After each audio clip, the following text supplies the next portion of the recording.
Good day, everyone. This webinar is presented by Training Location, your DiSC provider.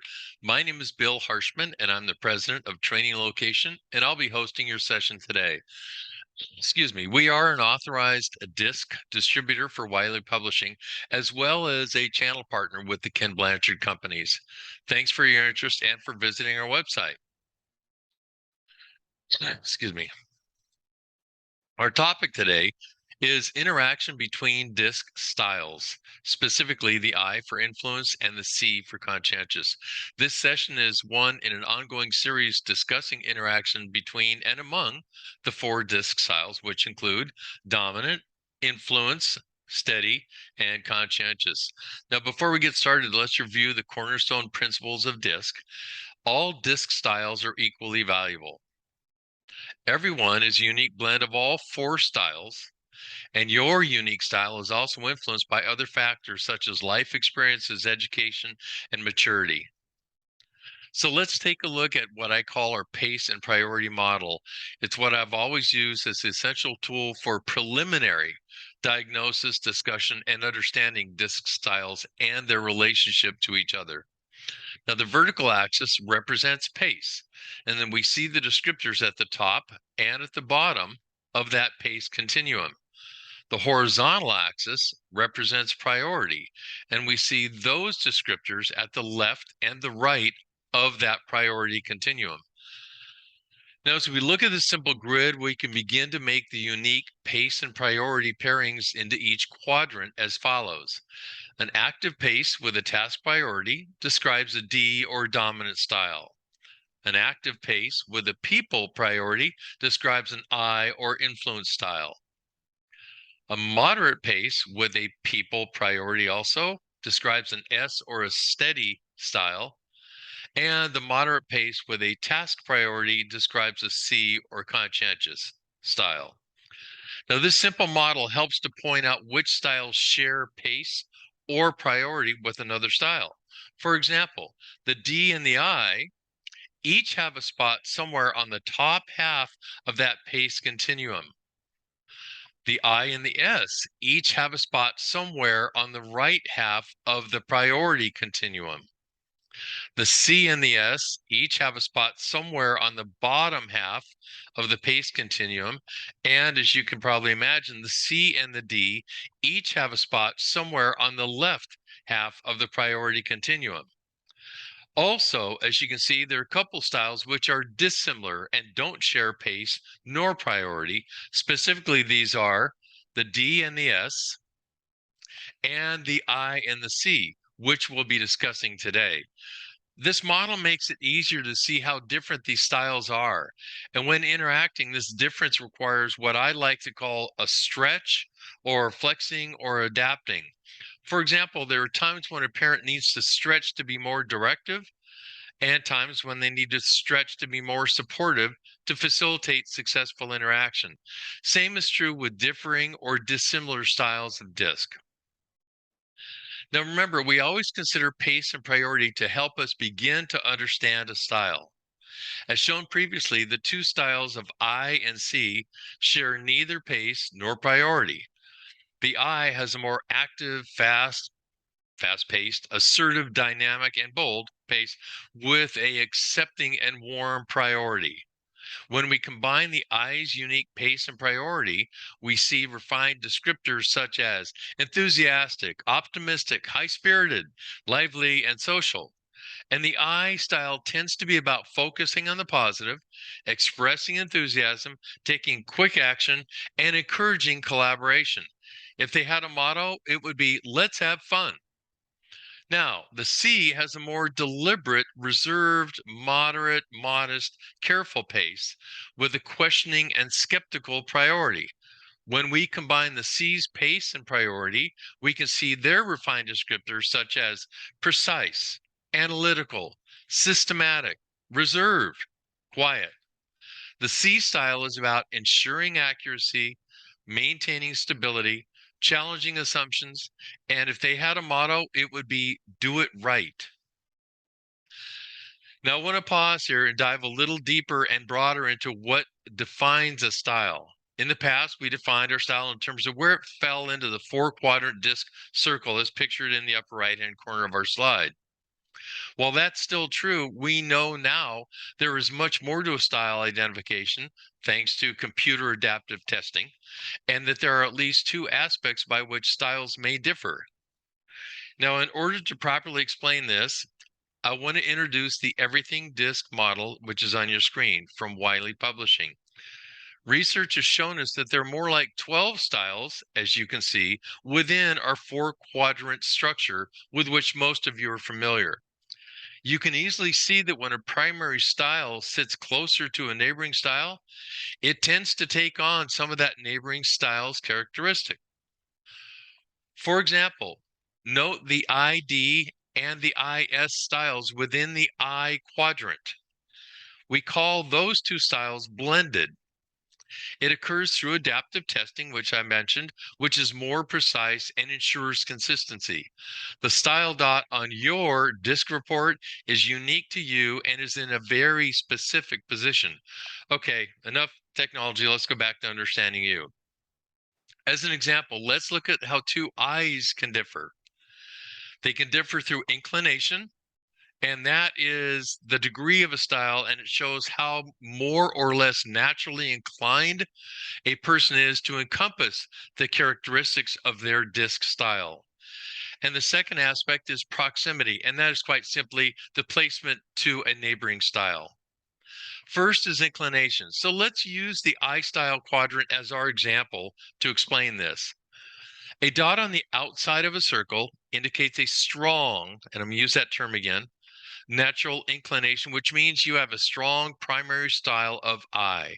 The descriptors about your I style probably resonate with you, and other people can probably recognize those qualities in you too. A dot in the middle of that slice of pie, so to speak, indicates a moderate natural inclination, which means you have less than a strong style, still a primary I. In this case, the style resonates with you, maybe not as much. However, it usually indicates more of an ability and a willingness to be able to stretch and adapt to meet other styles, such as a C, than does a strong dot on the outside of the circle that we just saw. Now, a dot near the center indicates a slight natural inclination to encompass those characteristics of their style, in this case, the I. You might also find it easier, however, for them to stretch even further and adapt their styles to other styles. And again, more so than a dot in the middle, which we called moderate, or a dot on the outside, which we called strong. So let's work down a little bit more. The second aspect we mentioned is proximity. So let's use the I quadrant again like we did. In our example, there can exist 3 styles of I. You see them listed there. The ID, the I, and the IS. And let's remember this too. All the I styles share that faster pace and accepting priority that we learned about in the pace priority model. Let's look at the subtle differences now, which can separate them and make them unique. An ID blended style, we call them, values taking action, so they tend to focus on moving toward their goals quickly. Those with the ID blended style focus on getting results, so they may come across as ambitious or goal-oriented. Now, note that some of these characteristics are because they're neighboring the D style, so it's a little bit more towards a D than a traditional I explanation that we've already been through. Now, the I style puts a high priority on the enthusiasm, as we mentioned, tends to maintain an upbeat attitude, enthusiastic, optimistic. Further, that I style appreciates collaboration. The IS, which is the last style here, the blended style, values collaboration. They enjoy teaming up with others as much as possible. And that IS blended style tends to be flexible, the type of people who want the best for the group. So again, you see the influence of them near the S style.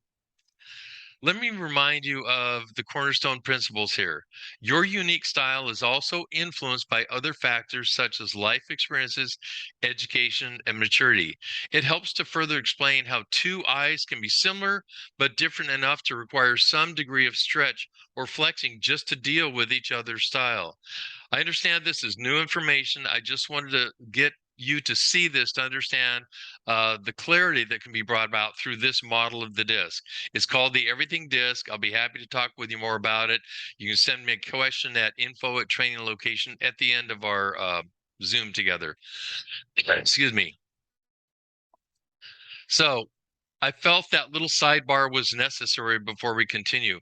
I like to provide a so what for my audience, or why care about blended styles, and it helps provide context for my learners. By the way, what I'm presenting with this slide applies to all the quadrants, not just the eye. It's the same thing. I'm just using eye as my example today. Suppose we find the results of those two employees that we're talking about are, in fact, IS and CD, respectively. Let's focus on that ISCD interaction.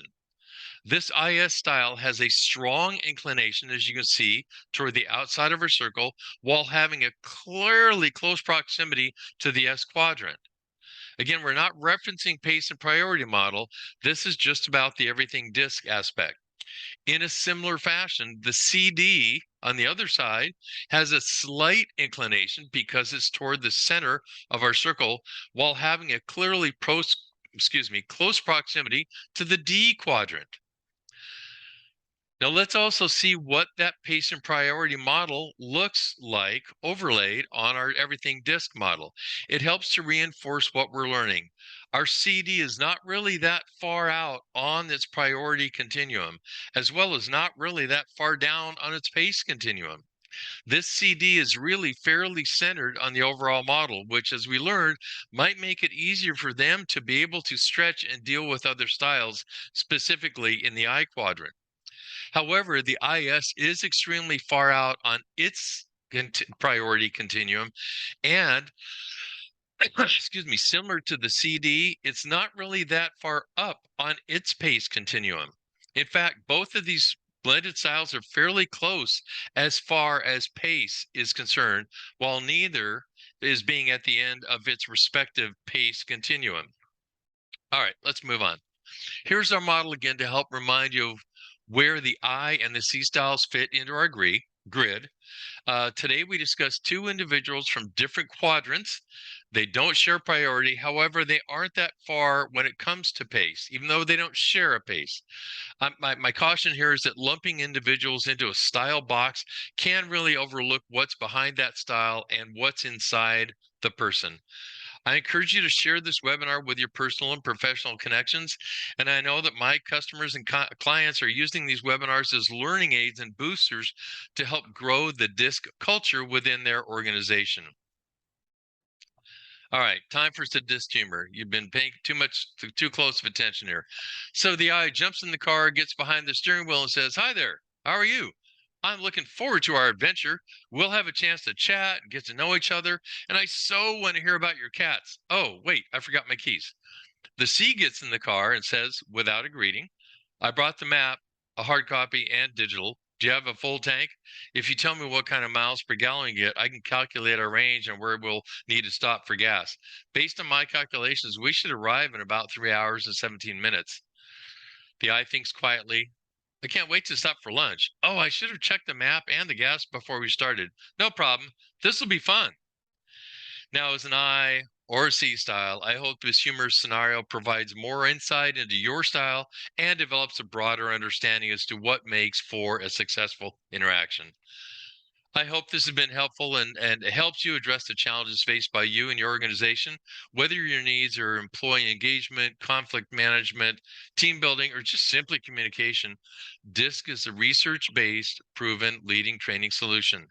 It's impacted more than 8 million learners in over 130,000 organizations and through 14 languages in over 70 countries. Excuse me. And a quick note, real simple. DiSC provides a quick, intuitive way to understand yourself and the needs and priorities of the people around you. And DiSC delivers immediate and lasting impact on the performance of people and the culture of organizations. And as always, the key to effectiveness through DiSC is understanding your and others' styles, then using that knowledge for improved interaction. Thank you for joining us today. Here's our contact information. Meanwhile, good luck with the DiSC. I hope it's been relevant, valuable, and timely, and I look forward to seeing you on future webinars. And if you'd like to discuss a complimentary live webinar introducing DiSC to your team or organization, please use the email shown, info@traininglocation.com, and be sure to check out our other blogs too at our website, www.traininglocation.com, and click on blogs. And before you close your screen, we always appreciate your like, your share, download, and of course, for future learning videos, please click subscribe and receive your weekly bell alert for a new learning video. Thanks and goodbye until next time. Take care.